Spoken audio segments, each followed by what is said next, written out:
just to be told I've got nothing in the will, nothing, and he was worth £33 million. I'm divorced. Regret post-divorce. If I could go back knowing what I know now, I would never have downloaded a dating app or ever gotten on one. People will get on dating apps and spend massive amounts of time chatting, talking, and texting, basically just to do a job interview, only to find out you don't have chemistry and you wasted hours, months, and weeks getting to know someone. People don't really know how to set the correct boundaries on that, and that's a whole nother lesson. There's also not accountability because they are not in your friend group, your church group, any kind of social group, so you can't even have that filter of knowing anything about their background, and they'll quickly. For most men, getting involved with a woman who's divorced and has children is usually off the table. There are a couple of reasons for that. First, many of the men still in a dating pool are aiming for divorce my husband. Why did I divorce my husband? I divorced my husband because I was making a certain amount of money. I divorced my husband because I thought I didn't need him anymore. I divorced my husband because I had this senior position at work and thought I held the same position at home. I divorced my husband because I thought I was better than him because I had my degree now. I divorced my husband because I thought a successful marriage meant I was here and he was down here. That is not success. That's sickness. I found myself divorced and out there looking for love in all the wrong places. This one and that one and that one and that one and this one and that one. And my body count going up and my value going down. I'm just going to call it like a TI is. All the while, my husband done found somebody else building a relationship and building a life with them.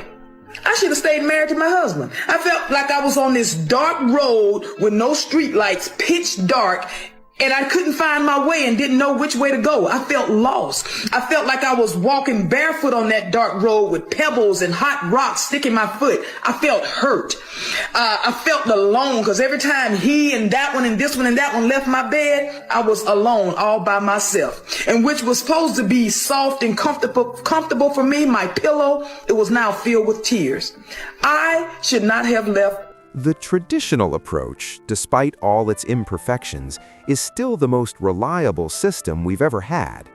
Long ago, people learned through experience the natural weaknesses on both sides, men and women, and my husband. When I left my husband, I was only making like $16 an hour.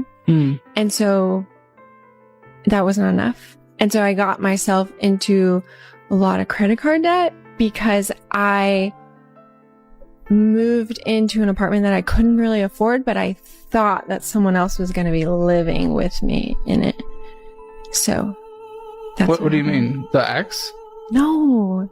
Okay. So right after I got divorced, I got into a situation with somebody I knew from work. And how quickly after the divorce? Well, like immediately. It was like a rebound, right? I guess is what they would call it. Okay. And like the together. day after? Maybe. Like, sort of. Yes. Okay. So I knew him, right? We worked together. That's how we met. Well, wait, how long were you married? Almost 5 years. Did you guys ever have any kids? Yes. And you got with this person a day after? Yes, but see what I thought he was like the love of my life. A day after a divorce. Okay. Yes. Sure. And you thought he'd be living with you? The hesitation around dating a single mother isn't about her schedule or lack of free time. It comes from not wanting to spend an entire lifetime dealing with the consequences of choices that weren't mine to make.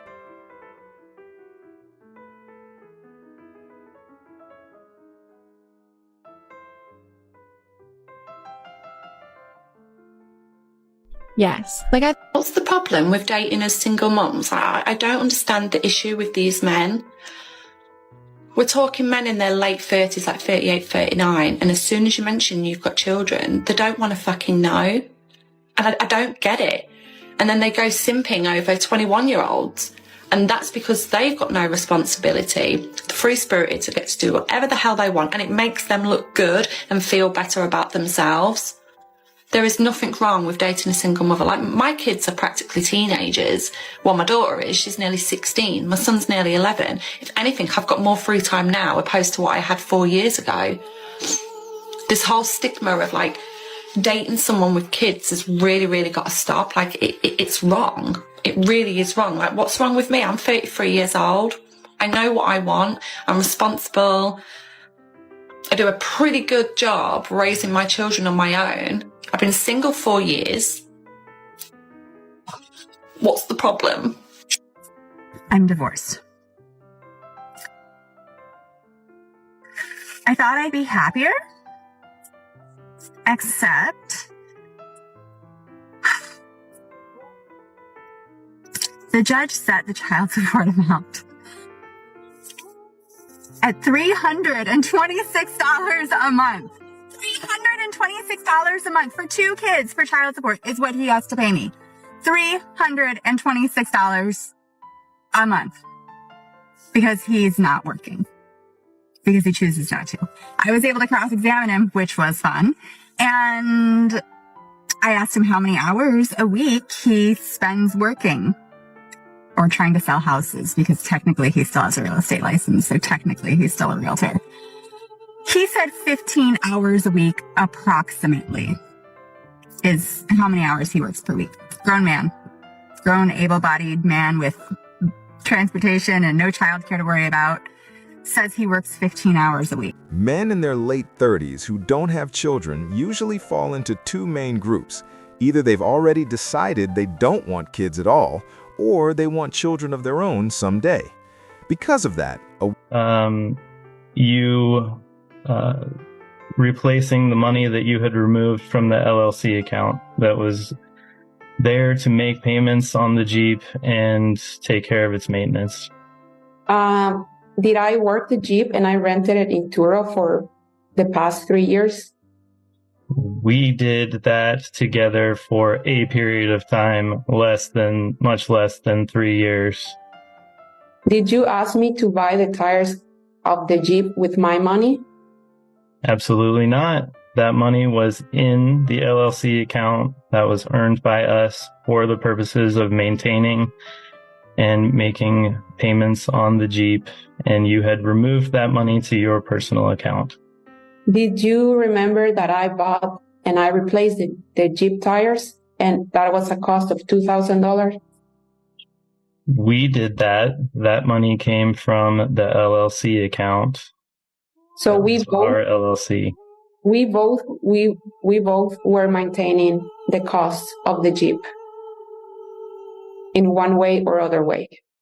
No, you had never personally contributed money to that account. However, I had on multiple occasions. You had either removed money from that account and it was not available to make the payments and pay for maintenance, or otherwise. Did I replace and I purchased the tires for the Jeep? Yes or no? Objection asked and answered. When divorces happen, the ex-husband is almost always described as healthy and fully capable of earning a living. But when a woman receives large amounts of alimony or child support, no one ever brings up whether she's able-bodied. Stand. It's my husband's funeral, which unfortunately I cannot make because obviously I am busy here in Tunisia. I would have loved to have gone. We were together for 17 years. Unfortunately for me, he did decide to die on the week I had planned to come on holiday. So I did make the decision not to go because, you know, I need a holiday at the end of the day, and my holiday is way more important than sitting in a church watching people cry. I would love to give him a good send-off, so I'm going to get absolutely drunk tonight with this new guy that I met, and I'm going to raise a glass for you, Jeremy, because you were an amazing husband, very rich. I can't wait to do the will reading when I'm home. I have made sure I'm going to be home in time to do the will reading because I would not miss that for the world, because obviously I am due to get a lot of money. And that's a very, very important thing to me. So I hope you have a good funeral today, Jeremy. Love you. All good things have to come to an end. I did miss my husband's funeral because I was in holiday in Tunisia. I would not have missed my holiday for the world, and I know my husband would have understood because that's just the kind of guy he was. But yes, I have come back from my holiday just to make sure that I got back in time for the will reading, because I am not going to miss that for the absolute world. I have been held captive in the Ukraine for at least a week now, following my holiday in Tunisia, where I did get pregnant with a very well-known married celebrity's baby. However, I am very lucky to have been released just in the nick of time for my husband's will reading, because I do deserve all of that money. I spent 17 years with this man, which is a lot longer than any of his children did. So I deserve the inheritance a lot more than his own children. So I am going to fight the will with lawyers if he has left any of his inheritance to his children, because they do not deserve it. Unlike me, who looked after him every single day for 17 years when they were out living their own lives. That money. In divorce discussions, the former husband is usually framed as someone who's physically fine and fully expected to work and provide for himself.